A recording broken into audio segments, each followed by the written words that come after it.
നമസ്കാരം. നമസ്തേ.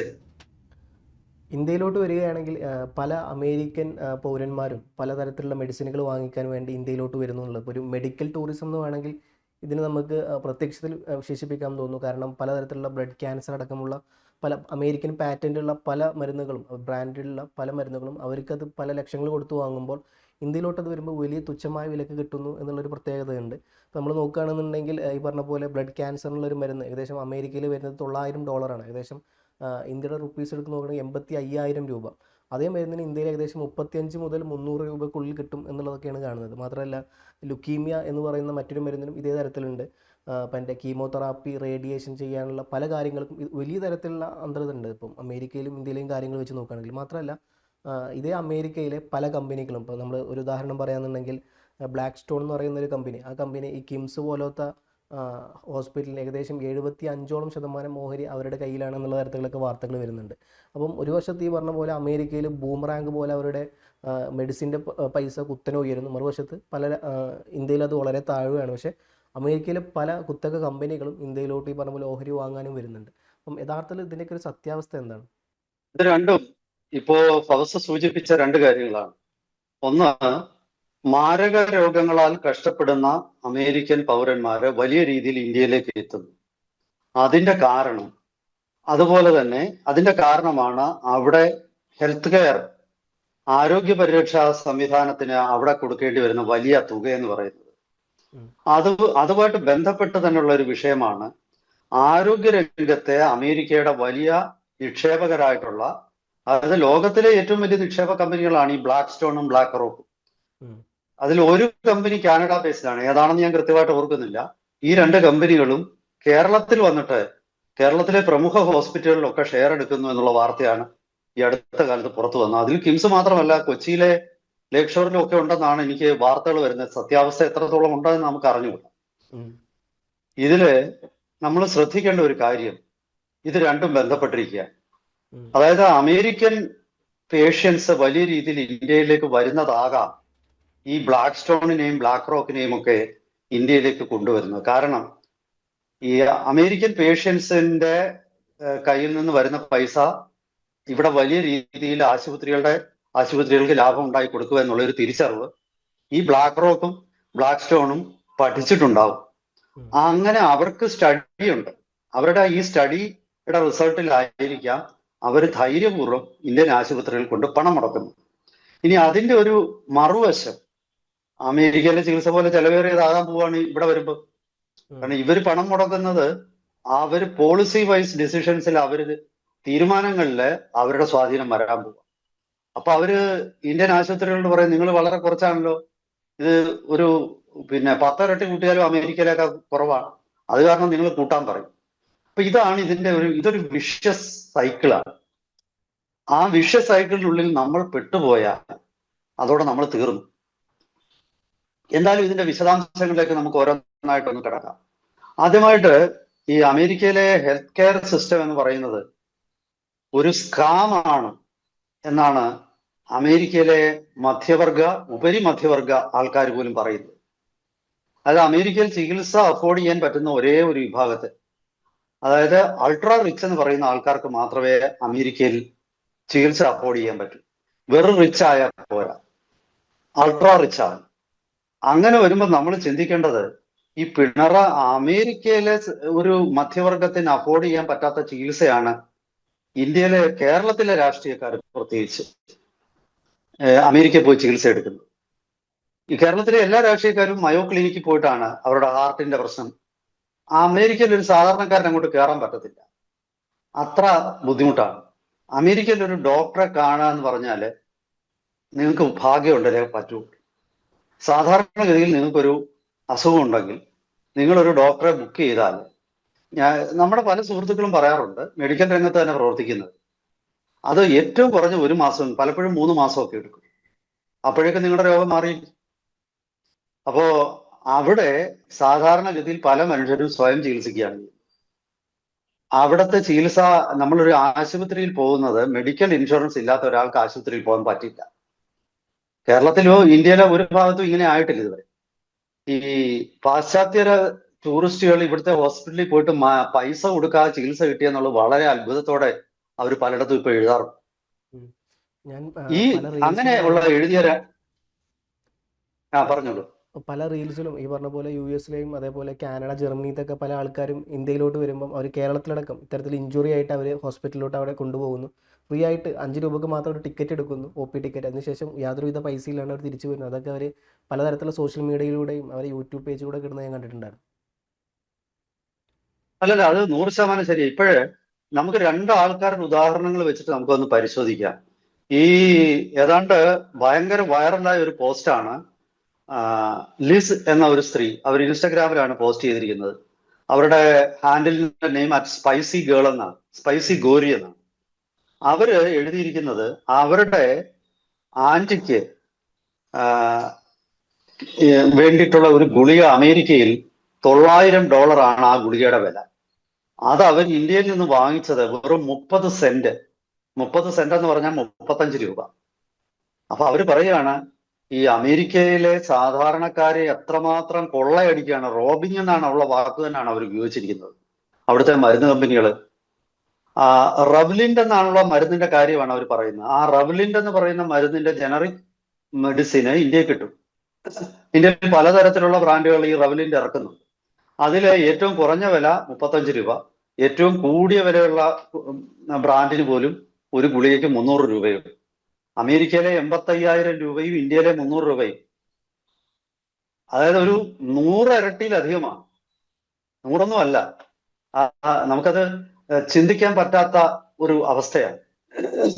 അതുപോലെ തന്നെ അവര് പറഞ്ഞു, അവര് പിന്നെ ഈ ഇന്ത്യയിൽ വന്നിട്ട് പല ഈ പോസ്റ്റിന് താഴെ വന്ന കമന്റ് ചെയ്ത് ഒരുപാട് അമേരിക്കക്കാർ എഴുതുന്നത്, നിങ്ങൾക്ക് രോഗമുണ്ടെങ്കിൽ നിങ്ങളൊരു ഫ്ലൈറ്റ് ടിക്കറ്റ് എടുത്ത് ഇന്ത്യയിൽ പോയി അവിടെ ഒരു നല്ല ആശുപത്രിയിൽ ചികിത്സിച്ച് ഒരു 10 ദിവസം അവിടെ സുഖമായിട്ട് അവിടെ കിടന്നിട്ട് തിരിച്ചു വന്നാലും അമേരിക്കയിലെ നിങ്ങളുടെ നെയ്ബർഹുഡിലുള്ള ഒരു, അതായത് നിങ്ങളുടെ അയലത്തുള്ള ഒരു ആശുപത്രിയിൽ പോയി ചികിത്സിക്കുന്നതിന്റെ അത്ര തുക ആവില്ല. അപ്പോഴും അമേരിക്കയിൽ ഒരു നെയ്ബർഹുഡ് ഹോസ്പിറ്റലിൽ പോയി ചികിത്സിക്കണമെങ്കിൽ ഇതിനെയൊക്കെക്കാൾ എത്രയോ വലിയ തുക ചെലവാകും.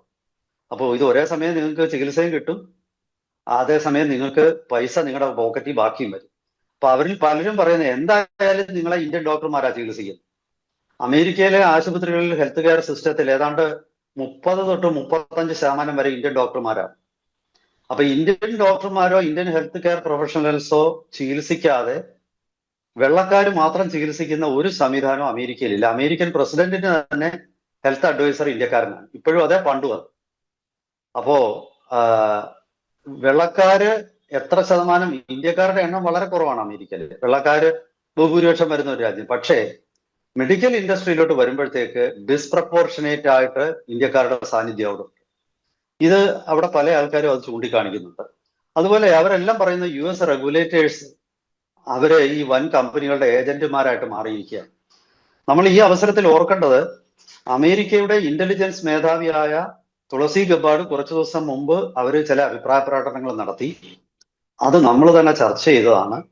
ആ ചർച്ചയിൽ അവർ പറയുന്നുണ്ട്, അമേരിക്കൻ പ്രസിഡന്റിന്റെ മെഡിസിൻ അഡ്വൈസർ ആയിരുന്ന ആന്റണി ഫൗച്ചി ലോകത്തെ മുഴുവൻ തെറ്റിദ്ധരിപ്പിച്ചു, അമേരിക്കയെ തന്നെ തെറ്റിദ്ധരിപ്പിച്ചു. അമേരിക്കയാണ് ലോകത്തിലെ പല രാജ്യങ്ങളിലും ഈ രഹസ്യമായിട്ട് ലബോറട്ടറികൾക്ക് ഫണ്ട് ചെയ്ത് അവിടെയൊക്കെ മാരകമായ രോഗാണുക്കളെ വളർത്തുന്നത്. ചൈനയിലെ വുഹാൻ ലബോറട്ടറി അമേരിക്ക ഫണ്ട് ചെയ്തതായിരുന്നു എന്നുള്ള സത്യം അവര് വെളിപ്പെടുത്തി. അത് മാത്രമല്ല, ഈ ട്രീറ്റ്മെന്റ് പ്രോട്ടോകോൾ അമേരിക്ക നിർണയിക്കുന്നത് തെറ്റായിട്ടാണ് എന്നും അവർ പറഞ്ഞു. കാരണം ലോകം മുഴുവൻ കോവിഡിന്റെ പ്രോട്ടോകോൾ ആണ് തെറ്റായിരുന്നു. ഈ ലോകം മുഴുവൻ ഇത് അടച്ചിട്ടത് ഈ അസുഖം വർദ്ധിപ്പിക്കാൻ കാരണമായി എന്നുള്ളതാണ് ഇപ്പോഴത്തെ വിലയിരുത്തൽ. ഈ നമ്മൾ ഒരുപക്ഷെ നമ്മുടെ കഥകളിൽ മാത്രം വായിക്കുന്ന തൊട്ടുകൂടായ്മയും തീണ്ടിക്കൂടായ്മയും ഉള്ള ഒരു കാലഘട്ടത്തിലേക്ക് നമ്മളെ തിരിച്ചു കൊണ്ടുപോയി. പുറത്തോട്ട് നമുക്ക് ഇറങ്ങാൻ പാടില്ല. പോലീസുകാര് അമിതാധികാരം ഉണ്ടായി. അതിന്റെ സാമൂഹിക വശമുണ്ട്. ഇത് ഈ കോവിഡിനെ യഥാർത്ഥത്തിൽ ഒരു ഡോക്ടറും ചികിത്സിച്ചിട്ടില്ല. കോവിഡിന് ഒരു ചികിത്സയും ഇത് മെഡിക്കൽ ലോകം നമ്മളോട് പറയുന്ന ഒരുപാട് കള്ളങ്ങളിലൊന്നാണ്. കോവിഡിന് എന്താ ചികിത്സയുള്ളത്? ഒരു ചികിത്സയും വാക്സിൻ എടുക്കുക എന്നുള്ളത് മാത്രമേ ഉള്ളൂ. അത് വീഞ്ഞല്ലോ. അതുവരെ ഒരു സോഷ്യൽ കൺട്രോളാണ്. ആ സോഷ്യൽ കൺട്രോൾ എന്ന് പറയുന്നത് മെഡിക്കൽ ലോകവുമായിട്ട് ഒരു ബന്ധവും. അതൊരു സോഷ്യൽ സ്റ്റെപ്പാണ്.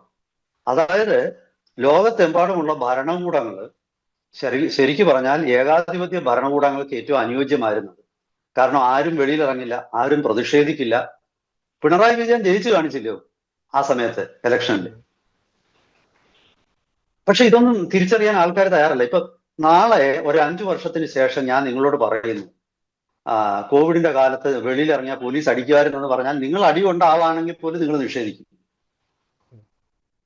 കാരണം അങ്ങനത്തെ ഒരു മാനസിക നിങ്ങൾക്ക് സംഭവിച്ച കാര്യങ്ങളെ നിങ്ങൾ സ്വയം സംഭവിച്ചിട്ടില്ല എന്ന് അങ്ങ് തീരുമാനിക്കും. അല്ലെങ്കിൽ നിങ്ങൾ വിചാരിക്കും ഇത് എന്റെ മനസ്സിന്റെ ഒരു വിഭ്രാന്തിയായിരിക്കും, അന്ന് അങ്ങനെയൊന്നും ഉണ്ടായിട്ടില്ല. ഇത് ഞാനീ പറയുന്നത് കള്ളമൊന്നുമല്ല. ഇത് ഇങ്ങനത്തെ ലോകം ഇങ്ങനെ തന്നെയാണ്. നമുക്ക് ആരെ വേണമെങ്കിലും തെറ്റിദ്ധരിപ്പിക്കാം, ആരെ വേണമെങ്കിലും. ബുദ്ധിയുള്ള ഒരു കൂട്ടം ആൾക്കാർക്ക് ബുദ്ധിയില്ലാത്തവരെ പല കള്ളങ്ങൾ പറഞ്ഞ് അവരെ നമുക്ക് വഴിതെറ്റിക്കാം. അപ്പൊ അങ്ങനെയുള്ള ഒരു കാലഘട്ടമാണ്. ആ കാലഘട്ടത്തില് ഇതൊക്കെ സംഭവിക്കും. അതുപോലെ മറ്റൊരു വനിത, വിക്ടോറിയ എന്ന് പറയുന്ന മറ്റൊരു വനിതയും കൂടി ഇതിനകത്ത് ഇൻസ്റ്റയിൽ അഭിപ്രായ പ്രകടനം നടത്തി. ഒരുപാട് പേരുണ്ട്. ഞാൻ 2 പേരുടെ പേര്, ഇത് ഏറ്റവും കൂടുതൽ വൈറലായ 2 പോസ്റ്റുകളാണ് പറയുന്നത്. അപ്പൊ അവര് പറയുന്നത് ഈ വിക്ടോറിയയ്ക്ക് അവരുടെ ഒരു രോഗം വന്നപ്പോ എല്ലാം ക്യാൻസർ റിലേറ്റഡ് ആണ്. അപ്പോ അവർക്ക് അവരുടെ ഇൻഷുറൻസ് കമ്പനി അവർക്ക് പൈസ കൊടുക്കാൻ തയ്യാറായി. ഇൻഷുറൻസ് കമ്പനി ഒരു കാരണവുമില്ലാതെ അവർക്ക് പേയ്മെന്റ് നിഷേധിച്ചപ്പോൾ അവരുടെ സുഹൃത്തുക്കൾ പറഞ്ഞു, ഇനി ഒരൊറ്റ രക്ഷയേ ഉള്ളൂ, നിങ്ങൾ ഒന്നുകിൽ നേരിട്ട് ഇന്ത്യയിൽ പോവുക, അല്ലെങ്കിൽ ഇന്ത്യൻ കമ്പനികളെ സമീപിച്ച് ഡയറക്റ്റ് ആയിട്ട് അവരുടെ ഇത് മരുന്ന് വാങ്ങിക്കുക. ഇതെല്ലാം നിങ്ങൾക്ക് നിവർത്തിയില്ല എന്ന്. അപ്പൊ അവര് പറയുന്നത് $1000 വിലയുള്ള ഒരു അതീവ ഗുരുതരമായ ക്യാൻസർ പേഷ്യൻസിന് ചികിത്സിക്കുന്ന മരുന്ന് $25 ഇന്ത്യയിൽ നിന്ന് വാങ്ങിച്ചത്. അതായത് 25ന്റെ എത്ര ഇരട്ടിയാണിതെന്ന് നമ്മൾ നോക്കണം. $1000. ഇത് അവർ പറയുന്നത്, അവരാണ് ഈ പറഞ്ഞത് US health care system is A scam എന്നുള്ളത്. അത് അർത്ഥശങ്കയ്ക്ക് ഇടയില്ലാത്ത വിധമാണ് അവർ പറയുന്നത്.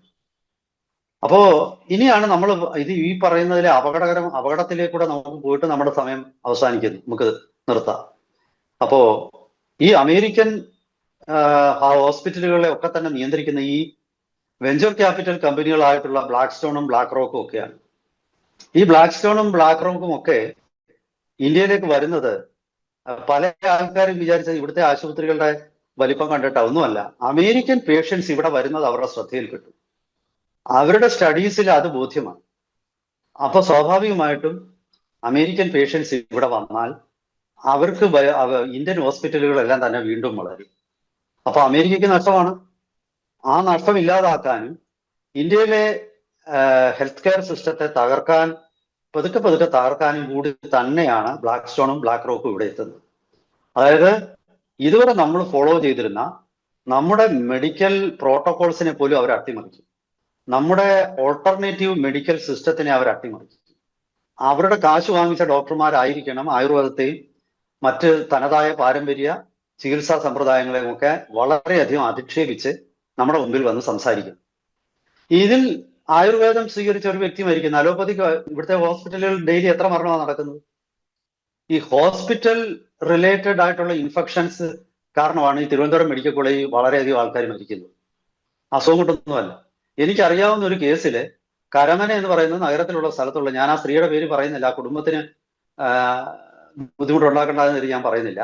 അവരെ എനിക്ക് വളരെ വർഷങ്ങളായിട്ട് അറിയാം. അവർ മഹിളാ കോൺഗ്രസിന്റെ ഒരു നേതാവ് കൂടിയായി. അതുകൂടെ ഞാൻ പറയാം. അങ്ങനെ പോയിട്ട് അവർ മുട്ടുമാറ്റി വെക്കൽ ശസ്ത്രക്രിയ തിരുവനന്തപുരം മെഡിക്കൽ കോളേജ് നടത്തുന്നു. പിറ്റേ ദിവസം അവർ മെഡിക്കൽ കോളേജ് വെച്ച് മരിക്കും, ഇൻഫെക്ഷനായി. ഹോസ്പിറ്റൽ അക്വയർഡ് ഈ പറയുന്ന ഇൻഫെക്ഷൻ മെഡിക്കൽ കോളേജുകളിലൊക്കെ സാധാരണ.